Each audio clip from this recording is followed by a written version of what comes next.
Hello mga kaderek, magandang hapon sa Pinas at magandang gabi sa aming sulok ng mundo. Claudis TV, aka Derek Ramsey. Ayan, mga kaderek, ito po yung kwarto ni Claudis TV. Ayan, mga kaderek, samahan niyo po kami sa aming paglalakbay patungo sa Clark, Pampanga sa Royce Hotel. Tara, samahan niyo po. Bye-bye! Dami. Mga kaderek, maraming salamat na naman pong muli sa pagsama niyo po sa aking pagro-road trip. At samahan niyo po muli ako sa aking pagbibigay naman sa inyo ng kwento ng No Limit ang Jerez sa Kabanata 6 na po. Yan. Pagiging makabayan at pansariling kapakanan. Patagong na ipadala sa Maynila ang mga naging kaganapan sa tulong ng telegrapo. At makalipas ang 36 na oras, agad na nailathala ito sa pahayagan. Ngunit ang balita ay pinasinungalingan ng patnugot at ang katotohanan ay nanatiling lihim. Sa halip, ang mga nangyari ay nagkaroon ng ibang anyo at kahulugan.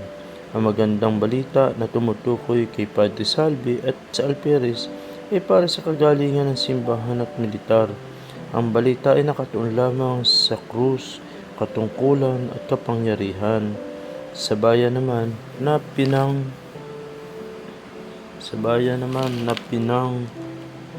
bibintangan nag-alsa ang pinag-uusapan, kabilang din sa usap-usapan ang ukol sa bilangguan, tanikala, bitayan at pagpapatapon sa Marianas at Dapitan. Diingid sa kalamaan ng marami ay nagugulumihanan din ang mga prayle sa mga naganap na pangyayari. Nagangangamba sila na malusob ang kanilang kumbento. Ngayong batid nila na may malakas na loob, nagawa nito sa kumbentong kinaruruanan ni Padre Salvi. Ngunit tiniyak naman ng mga probinsyal ng bawat pangkat ng relihiyoso na tutulungan sila ng pamalaan sa usaping ito. Ito ang usapan sa kumbento. Te Deum, wika ng prayle sa kumbento. Sa ngayon ay mahigpit na ipinagbabawal ang pagliban ng mga koro, lalo na ngayong napakahalaga natin. Sa munting aral na ito, ang ating masamang kapitang general ay napakagatlabi na lang, sagot ng isa. Ano kaya ang maaaring mangyari sa kanya kung mawawala ang pangkat ng mga relihiyoso?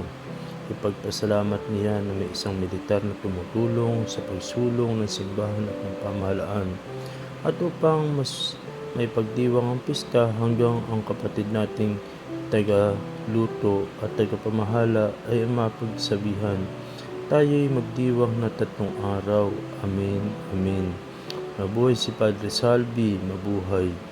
Sa kabilang kumbento ay ganito naman ang usapan. Nakita ninyo ang isang iyon na estudyante ng mga paring Jesuita. Ang Piliwisterong si Crisostom Ibarra ay tapos na sa Ateneo. Ang mga kapareang iyan ang sumisira sa ating mga kabataan. Sa lungat ang kaalaman ng kanilang itinuturo, sambit na isang prayle at laban sa mga klerigo.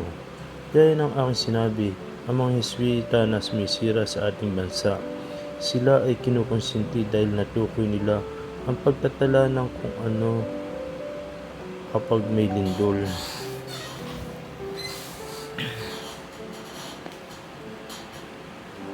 Ang tanging ang puon ang may kaalaman kung paano nila ito ginawa. Mapunta naman tayo sa mga Fransiskano. Anong masasabi mo sa kanila? Sa aking palagay ay nararapat lamang sa ating mga kaibigan ang mga ganong uri ng papuri, katulad na lamang ng mga kuro-kuro sa pahayagan ng mga periodista. Si Padre Salvi ang higit na napagtuunan ng pansinin. Dahil sa mga magandang pagpuna sa kanya ay hindi malayong maging obispo siya. Hindi iyan imposible. Sa panahon ngayon ay hindi na mahirap maging obispo. Sa katunayan ay may kilala akong pari na naging obispo dahil sa isang aklat na kanyang isinulat. Ang aklat ay tungkol sa kawalan ng dignidad ng mga katutubo. Sa pagpili ng obispo ay hindi kinakailangan mataas ang iyong pinag-aralan o kay malalim ang iyong pagkatao. Dumako naman tayo sa bahay ni Kapitan Tinong. Ang lalaki na nag-imbita kay Ibarra upang maghapunan sa kanila. Nabalitaan niya na dinakip ng mga gwardya sibil ang binatang minsan ay ninais niya maging kaibigan. O Birhen ng Antipolo, iyak ng kanyang asawang si Tinchang. O Birhen ng Banal na Rosario, ano bang sinabi ko sa iyo? Pinalaan kita, di ba? O Birhen ng Carmel, ngunit bakit mo ako sinisisi? Ang bilin ko lamang sa iyo, tawagan mo si Kapitan Tiago at makipagkaibigan sa kanya dahil mayaman siya. Ano? Ano ang sinasabi ko sa iyo? Wala akong sinabing kahit ano sa iyo o kung ikaw lang ay nakinig sa akin. Hindi ba't sinabi mong aanyayahan ko si Ginong Ibarra sapagkat higit siyang mayaman kay Kapitan Tiago? Ayon sa iyo, ang pinakamayaman lang ang dapat nating makasalo sa ating hapagkainan. Totoong sinabi ko sa iyo na dahil wala ng ibang paraan, wala kang ginawa kundi ang purihin si Ibarra. Rito, Ibarra roon at Ibarra kung saan-saan. Aba, ngunit di kita pinayo na anyayahan siya o makipag-usap sa kanya sa pagtitipong iyon. Paano ko naman siya hindi makakausap sa pagtitipong iyon? Dapat ikaw ang mas may kaalaman niyan dahil isa kang lalaki. Madalas siyang laman ng pahayagan kahit batid mo na dapat kung sino siya. Nawalan ng lakas ng loob na sumagot si Kapitan Tinong. Samantalang hindi kontento si Tikchang ay lumapit sa asawa na kuyom ang mga kamao. Dahil ba dito kaya ako nagtatrabaho ng ilang taon? Upang ikaw ang katangahan ay itapon ang bunga ng aking paghihirap. Pangaral ni Tinchang, ngayon ay pupuntahan ka nila rito upang itapon ka at gawin ang aking kapangyarihan, gaya ng ginawa sa asawa ni, kung ako lang ang lalaki. Napatungo si Tinchang at nagsimulang lumuha, ngunit paulit-ulit pa rin sa salita. Kung ako lang ang lalaki. Kung ikaw ang lalaki, tanong nang nainis ng si Kapitan Tinong. Ano ang gagawin mo? Ano? Pues simula sa araw na ito, ipakikilala ko ang aking sarili sa Kapitan General upang ialay ang aking sarili sa pakipaglaban sa mga nag-aalsa.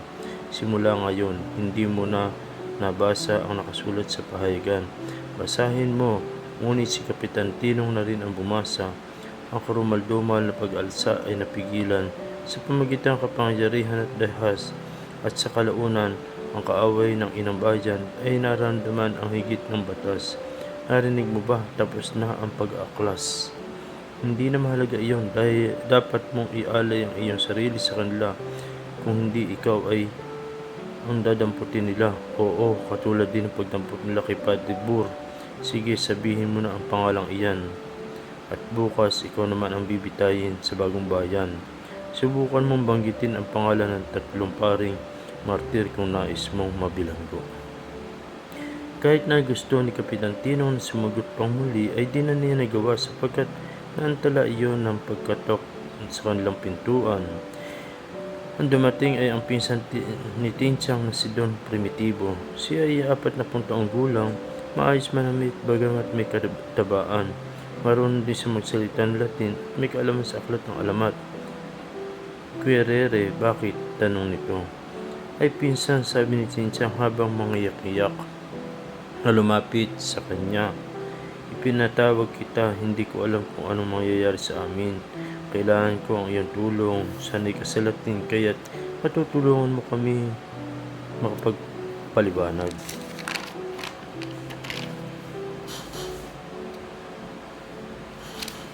Ngunit bago ang lahat, nihil ets in teclotu uyod priosus no purit in sens nihil bolitum kin praecognitum. Walang anuman nasa isip ang hindi nasasalok ng pakiramdam. Sabihin muna ninyo sa akin ang inyong suliranin.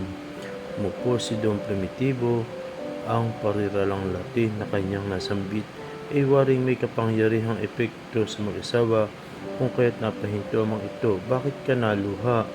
Ubinam gentium sumus, sa anong klaseng tao ka ba namin nabibilang?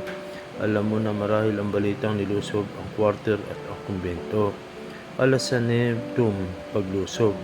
Ang lumusob nga raw is Don Crisostomo. May pagkakautang ba siya sa inyo? Wala naman, pinsan. Ngunit inaanyayahan siya ni Tinong na mananghalian at minati sa ilalim ng tulay ng Espanya. Sa kasagsagan ng umaga, sasabihin lang kaibigan siya ni Ibarra. Isang kaibigan, gulat na sagot nitong primitibo. Pagdaki tumayo. Amis amicos platos sed magis amica bibetas. Si Pilato ay isang kaibigan. Ngunit ang katotohanan ay higit pa sa kanya sa isang kaibigan. Sabi mo sa akin kung kani-kanino ka sumasama at sasabihin ko sa iyo kung sino ka. Malum et negotum et estimedum rerum istarum horridum resultatum. Ang suliranin ay masama at ikinatatakot kong ang kalalabasan. Namatla si Kapitan Tinong sa pakinig ng napakaraming salita. Huwag mo naman kaming usapin sa Latin. Alam mong di naman kami pilosopo na tulad mo. Usapin mo kami sa wikang Tagalog o Kastila. Nakakaawa kayo namang hindi marunong salita ng Latin, pinsan. Ang katotohanan sa Latin ay kamalian sa Tagalog. Sa Latin, ang katotohanan ay tulad ng arko ni Noah. Sinubukan ko itong isagawa sa Tagalog, ngunit ako'y laging talunan. Kaya't kayong di marunong salita ang Latin ay sadyang kahabag-habag sa Latin, ang lahat ay maaari mong ayusin. Isang malaking kamalian ang makipagkaibigan ko sa binatang iyon. Pagpapatuloy ni Dom Primitibo, nagbabayad lang siya ng mga kasalanan. Maipapayo sa iyo na ilathala mo lang iyong huling habilin. By its ubi, its pumus, ibi is ignus, sumilip, quadet at pu, parak, choratur. Kung saan may usok, doon may apoy. Ang lahat ay kailangan nakaagapay kapag si Bara ay pinitin, ikaw rin. Mga kaderek, dito po nagtatapos ang ikalhan ng banata.